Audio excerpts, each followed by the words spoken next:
Hola chicos, nuevamente aquí estamos en un video tutorial de histoembriología y siempre con el tema relacionado a lo que sería la gametogénesis. Ahora vamos a enfocarnos en lo que es la espermatogénesis. Como lo hemos hecho siempre, vamos a analizar cuáles son las características macroscópicas y luego detallar las características microscópicas del aparato reproductor masculino. Bueno, desde la parte externa vamos a apreciar a lo que sería esta estructura, que es el pene, y vamos a encontrar también una especie de saco con diferentes líneas transversales, que es un saco, por decir así, de piel que protege a los testículos, que se conoce como el escroto. Ok, pene y lo que sería los testículos que están cubiertos por el escroto, que es una capa de piel que le permite mantenerlos retraídos en algunos casos y sobre todo mantener su temperatura a través de los movimientos de retracción que lo lleva hacia el abdomen para mantener una temperatura estable y equilibrada. Muy bien, entonces en cuanto al pene, nosotros lo vamos a dividir básicamente en tres estructuras, que sería el glande, que sería esto de acá, esta estructura de acá, el glande. Después tenemos el pene propiamente dicho, también conocido como el cuerpo del pene, y esto está formado por los famosos cuerpos esponjosos. Los cuerpos esponjosos, que son una especie de múltiples canales que con el aumento de la vascularización, estos canales se llenan y permiten cambiar la configuración de consistencia, posición y rigidez del órgano sexual masculino. Eventualmente hay varios estímulos que pueden llevar a que cambie configuracional y de consistencia y de rigidez esta porción del aparato reproductor masculino, y básicamente son con estímulos sexuales. Ok, entonces tenemos aquí glande, cuerpo o pene propiamente dicho, y aquí tenemos el canal uretral o uretra, el cual se comunica con lo que sería esta estructura de acá, que es la vejiga, que es una cavidad hueca que se llena de lo colectado a nivel renal de lo que sería la orina, que serían todos los desechos que se ha colectado a través de los riñones y que pues luego van a ser eliminados propiamente dicho. Entre el pene y lo que sería la vejiga encontramos a la próstata. La próstata, como todos ustedes habrán tenido alguna noción, la próstata después de los 40 años se recomienda que nosotros los hombres nos hagamos un tacto prostático con el fin de detectar algún crecimiento, proceso inflamatorio o neoplasia que se esté produciendo a nivel de la próstata. Y se hace gracias a una relativa comunicación a través de un espacio virtual que se forma entre lo que sería la próstata y lo que sería la desembocadura del intestino grueso a través del ano. El proctólogo introduce su dedo a nivel del ano y toca la pared anterior de las paredes del intestino, tratando de percibir algún abultamiento o algún espacio ocupado, precisamente por el crecimiento que puede sufrir la próstata, ya que está altamente vulnerable a desarrollar diferentes tipos de trastornos neoplásicos. Entonces, por esa razón es que se recomienda con el fin de hacer una prevención en cuanto a ese tipo de condiciones médicas. Luego, acá tenemos a lo que sería el testículo, aquí tenemos lo que es el epidídimo y aquí tenemos este canal o conducto que se le conoce como conducto deferente o vía deferente. Acá tenemos lo que es la vesícula seminal. Entonces, repasando las estructuras rápidamente: glande, cuerpo del pene o pene propiamente dicho, uretra o canal uretral, cuerpos esponjosos, el escroto, que es el saco de piel que envuelve al testículo en la parte externa, el testículo propiamente dicho, el epidídimo, el canal, conducto o vía deferente, lo que es la vejiga y lo que es la próstata. Y esto de acá es la vesícula seminal, que acumula el semen que se va a producir a nivel de lo que sería el testículo. Vamos a ver cómo el testículo, a través de las diferentes estructuras microscópicas que hay en su interior, permite pues la formación del esperma y pues lógicamente de los espermatozoides.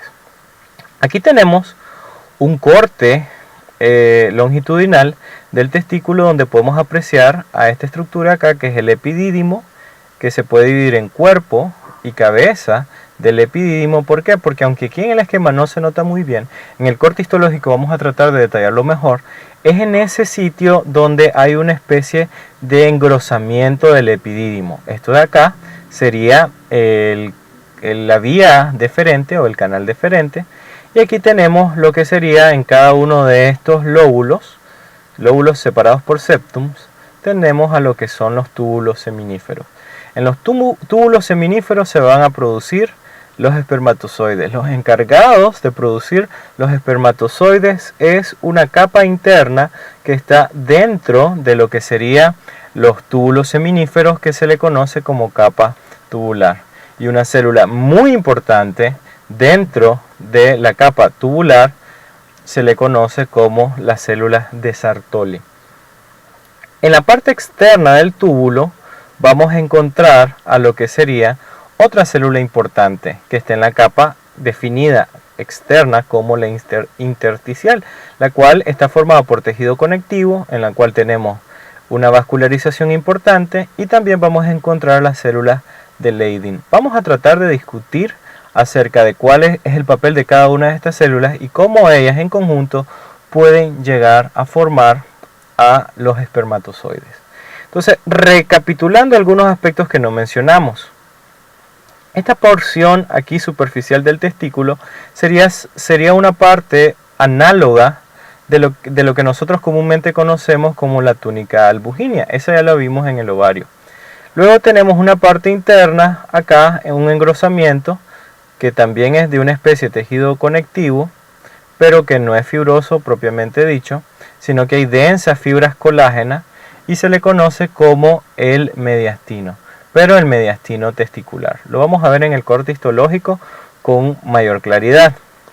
Cuando nosotros veamos el corte histológico, nosotros vamos a ver como una especie de islas de células asociadas, y es porque precisamente el corte longitudinal hace que solo apreciemos algunas de las porciones del túbulo seminífero, y por eso es sumamente interesante, porque vamos a ver que a lo largo y lo ancho de estos túbulos seminíferos hay espermatozoides que se están produciendo. O sea, los espermatozoides se van a producir en el interior de los túbulos seminíferos a través de lo que sería la capa tubular y a través de la interacción de la capa tubular y la intersticial. Dos células destacables, la célula de Leydig por la parte intersticial y por la parte tubular una célula muy importante que es la de Sartoli. Estos túbulos seminíferos se pueden describir como túbulos contorneados en algún extremo y túbulos rectos en otro extremo. Separando cada conjunto de grupos de túbulos seminíferos, que alrededor de cada uno de ellos contiene 4 túbulos seminíferos, es los que se define como los lóbulos o lobulillos. Los lóbulos o lobulillos serían una subdivisión de lo que serían los túbulos seminíferos que están asociados a cada uno de los segmentos. Entonces, lo que separa esto sería acá un lóbulo, esto sería acá otro lóbulo, este otro lóbulo y así sucesivamente. Cada lóbulo está separado el uno del otro a través de lo que serían los llamados septum. Entonces vamos a ver una fotografía con microscopio electrónico de barrido, pero que se le ha incorporado un elemento de contraste. Entonces esto de acá que ustedes ven como espacios huecos es la verdad un túbulo seminífero cortado. Imagínense que tenemos una manguera y esa manguera la cortamos por la mitad, entonces esto es lo que vamos a ver. Entonces esta sería una manguera, esta sería otra manguera y esta otra y así sucesivamente. Entonces, ¿qué es lo que estamos viendo? El corte longitudinal del túbulo seminífero. Es en las paredes del túbulo seminífero donde se producen los espermatozoides. Y estas paredes del túbulo seminífero que está en la parte interna del túbulo se le conoce como capa tubular. Ya en la parte externa existe lo que es la capa intersticial. En la capa intersticial, que es básicamente tejido conectivo, hay vascularización y se encuentra una célula muy importante, que es la célula de Leydig. Y en la parte interna, lo que sería la capa tubular, tendríamos una célula también importante que se le conoce como la célula de Sertoli. Y esto pues serían la parte de tejido conectivo, y esto de acá podría ser un septum. Recuerden que en cada lóbulo, si esto es un lóbulo, vamos a encontrar alrededor de 3 a 4 mínimo pues túbulos seminíferos. Recuerden que cada lóbulo contiene alrededor de 1 a 4 de los túbulos seminíferos, y cada uno de ellos se les conoce como lóbulos o lobulillos. Aquí tenemos un esquema de lo que estoy tratando de describirles, y es precisamente de que esto es un segmento, un corte longitudinal de lo que sería un túbulo seminífero. Entonces aquí vamos a encontrar un complejo de células. Células importantes, aquí tenemos las células de Leydig. Aquí tenemos esta célula pequeñita de acá. Después tenemos esta gran célula, acá todo esto es una célula, que son las células de Sertoli. Aquí tenemos ya los espermatozoides prácticamente ya maduros. Y pues aquí tenemos los diferentes momentos de evolución de la célula hasta pues precisamente llegar a la formación final, que serían de los espermatozoides. Vemos aquí como ya están completados, vemos aquí como unos están en proceso de replicación, y vemos aquí unos como ya comienzan a presentar su flagelo. Entonces el tejido que se encuentra alrededor de la parte tubular, porque esto es el epitelio tubular, por decirlo así, que tapiza el interior del túbulo, porque esta parte blanca de acá es la luz del túbulo seminífero, el cual se va a ir al epidídimo y luego a lo que sería el canal o vía deferente, el cual acumula todo el líquido seminal y los espermatozoides en la vesícula que lleva su mismo nombre. Entonces aquí tenemos tejido, un tejido conectivo, aquí tenemos los capilares, aquí tenemos las células de Leydig, aquí tenemos las células de Sertoli, aquí está la espermatogonia, y pues aquí están ya los espermatozoides ya listos y maduros. Aquí tenemos el corte histológico y vamos a tratar de reconocer las estructuras que ya habíamos mencionado. Esto de acá sería el epidídimo, esto sería la cabeza del epidídimo, lo que les había mencionado. En el esquema no se notaba de esta manera, pero aquí sí se aprecia mejor. La verdad es que el epidídimo es un complejo conjunto de canales que se van a conectar de uno solo a lo que sería el conducto, canal o vía deferente. Este engrosamiento de acá es lo que nosotros llamamos el mediastino testicular, y aquí encontramos el segmento de los diferentes túbulos seminíferos. Aquí encontramos los septum, que separan los túbulos seminíferos en unos con respecto a otros. Esto de acá sería la túnica albuginea. Esto sería una capa externa de tejido fibroso, y entre la capa de la túnica albuginea y este tejido fibroso encontramos una estructura que es como una especie de envoltura que se le conoce como túnica vaginalis. Ok. Tejido fibroso, túnica vaginalis, túnica albuginea. Ok. Aquí tenemos esta túnica albuginea de tejido conectivo. Aquí tenemos, por decir así, los segmentos de esos canales que se van a ir formando. Y aquí encontramos un túbulo seminífero. Recuerden que están segmentados. ¿Por qué hay cada uno con diferentes formas?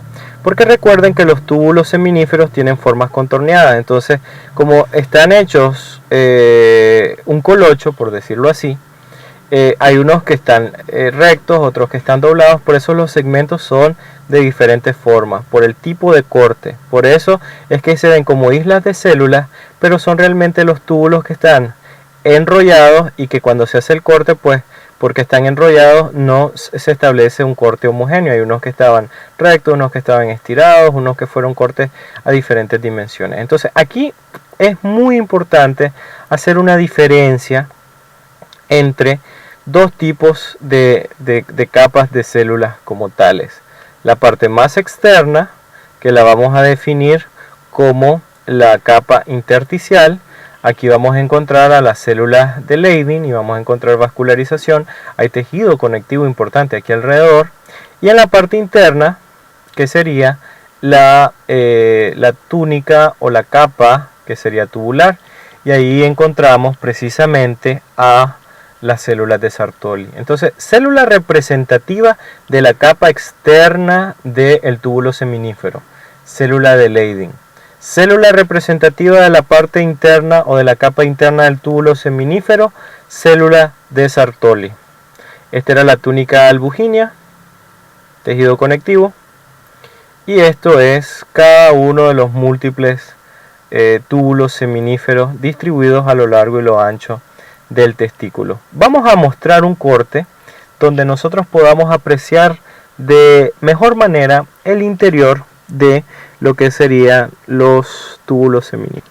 Aquí tenemos otro corte histológico, y para que nos ubiquemos, esto de acá sería la túnica albuginea, y aquí tenemos los múltiples túbulos seminíferos. Vamos a apreciar el interior de este túbulo seminífero, y aquí lo vamos a apreciar de una mejor manera. Entonces, quiero que noten que esta es la parte del túbulo seminífero. Esta sería la capa externa, esto de acá a acá, capa externa, y esto sería de acá a acá, la capa interna.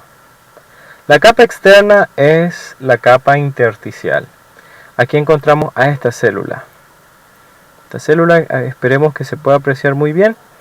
Esta célula de acá, que son células pequeñas como se los mostré en el esquema, son las famosas células de Leydig, que su principal papel, al igual como decíamos de los cuerpos amarillos en el ovario, su función es dotar de testosterona a lo que serían las células de Sartoli. Entonces, esta célula de Leydig le da testosterona a las células de Sartoli, que está en lo que sería la capa tubular, y eso le permite a la célula de Sartoli poder desarrollar el espermatogonia hasta formar el espermatozoide. Entonces, célula de Leydig se encuentra en la capa intersticial. La célula de Sartoli, esta célula alargada que encontramos acá, que se encuentra en la capa interna o el segmento o capa tubular. Esto de acá es la luz del vaso. Vamos a alejar un poco, vamos a alejarlo un poco ahí, y vamos a notar que esto de acá es la luz y las paredes. Vamos a dejarlo ahí en medio. Ok, esto de acá, todo esto de acá es el túbulo. Esta es la parte de la capa intersticial. Esta parte de acá es la capa tubular. Y esta es la luz. ¿Qué se está acumulando aquí? Lo que se acumula aquí son los espermatozoides, en esta porción de acá. Los espermatozoides son el resultado de un trabajo combinado de tanto las células de Sartoli como las células de Leydig. Ahora vamos a discutir cómo es que las células de Leydig y las células de Sartoli interactúan para producir eso. Pero antes quiero que noten una especie de filamentos que se forma sobre la capa tubular, que va de la capa tubular hacia la luz, y son precisamente los filamentos que se aprecian, que vendrían a ser las colas de los espermatozoides en sí. Vamos a ver un esquema de cómo están estructurados las células de Sertoli y cuáles son sus funciones. Aquí tenemos el esquema de las células de Sertoli y les voy a hacer referencia a cómo están organizados. Ok, para que nos ubiquemos bien, esta capa de acá, superficial, la número 1, sería la lámina o membrana basal. Esta célula grande, prominente, todo esto es una célula. Esta es la célula de Sertoli. Su función es permitir el desarrollo y crecimiento de lo que sería la espermatogonia hasta una espermátida madura, que es prácticamente ya un espermatozoide. Entonces ellos, por decir así, le brindan protección y desarrollo a lo que serían las células precursoras de los espermatozoides. Por eso las células de Sertoli son sumamente importantes. Miren que son células bastante prominentes y que albergan un grupo múltiple de espermatogonias en desarrollo. Entonces, hay características típicas de las espermatogonias y de los espermátidas que van variando conforme avanza su etapa de evolución. En esta primera capa de células, que está más hacia basal, recuerden que acá estaría la luz del túbulo, por eso vemos estos filamentos que serían prácticamente las colas de la espermátida madura. Esta célula de acá, que tiene, vamos a compararla según las discrepancias entre el citoplasma y el núcleo, que encontramos que el núcleo es mucho más pequeño que el citoplasma, entonces hay una relación de citoplasma con respecto al núcleo de 2 veces el citoplasma con respecto al núcleo.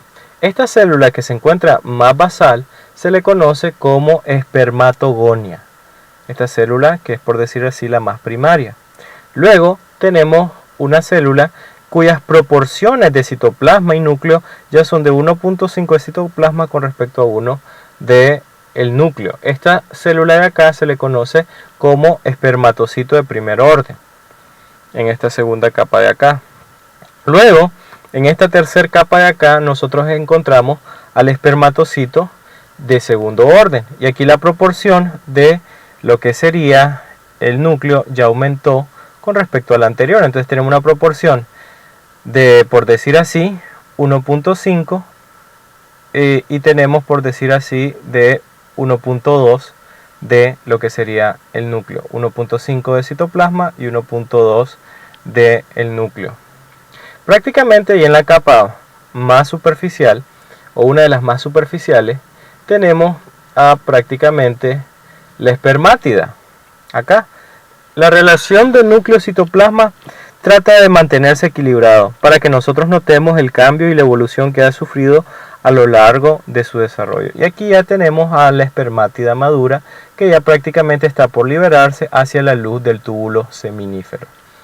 Ok, entonces recapitulando: membrana basal, espermatogonia, espermatocito de primer orden, espermatocito de segundo orden, espermátida primaria le pueden decir, y espermátida madura.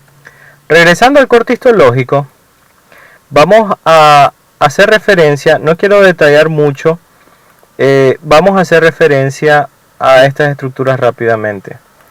Vamos a decir de que, por ejemplo, las células de Leydig le brindan las hormonas, en este caso la testosterona, a las células de Sertoli para poder desarrollar la espermátida hasta una la espermatogonia, hasta generar como resultado final la espermátida madura. Así que célula de Leydig con célula de Sertoli están íntimamente relacionadas. Quiero que nos vayamos, espero que el Zoom sea bastante bondadoso conmigo. Y por ejemplo, a lo largo y lo ancho de la célula de Sertoli vamos a encontrar células más basales y otras más superficiales, unas con respecto a otras. Entonces, por ejemplo, acá, estas células que están más basales, que están asociadas a la membrana basal, ¿cuál era el nombre que recibían? Esta celulita de acá, que es una célula que mantiene una discrepancia en cuanto a la relación del citoplasma con el núcleo. Es la espermatogonia. Esta espermatogonia va a ir avanzando a lo largo de la célula de Sartoli en el espesor de lo que sería la capa tubular hasta llegar a la superficie, convirtiéndose en una espermátida madura. Si nosotros evaluamos lo que sería otro túbulo, quizás podríamos encontrar ya espermatozoides ya listos, como es este caso de acá. Este es otro túbulo seminífero que está cortado. Recuerden que son contorneados, así que el corte es distinto. Entonces vamos a notar acá como ya hay espermatozoides ya libres. Miren acá, este espermatozoide partió de lo que sería la capa tubular hacia la luz y están acumulándose. Se acumulan junto con el esperma. Este es un espermatozoide, este otro. Miren que ahí tenemos lo que serían las colas de los espermatozoides. Ya el espermatozoide listo o la espermátida madura viaja de la parte de la pared del túbulo hacia el centro. Y es básicamente así como se producen los espermatozoides. Para sintetizárselos de una forma más sencilla, ¿dónde se producen los espermatozoides? Se producen en los túbulos seminíferos. ¿Gracias a quién? Gracias a la participación esencialmente de dos células muy importantes. Uno en la capa intersticial y otro en la capa tubular. La que se encuentra en la capa intersticial es la de Leydig, aporta testosterona, y la que se encuentra en la capa tubular pues es la célula de Sartoli, que es una célula grande, por decirlo de alguna manera sencilla, que acumula los diferentes estadios del espermatozoide desde lo que sería la espermatogonia hasta la espermátida madura. Luego de lo que sería la capa tubular migran hacia la luz, se acumulan, los túbulos seminíferos recogen todo su contenido, van al epidídimo y luego a la vía deferente donde van a acumularse a nivel de la vesícula seminal. Bueno chicos, espero de que el video sea de bastante ayuda para el desarrollo de nuestros laboratorios. Así que espero que el audio esté mejor que antes, la explicación haya sido más breve y concreta y nos estamos viendo pronto. Así que hasta la vista.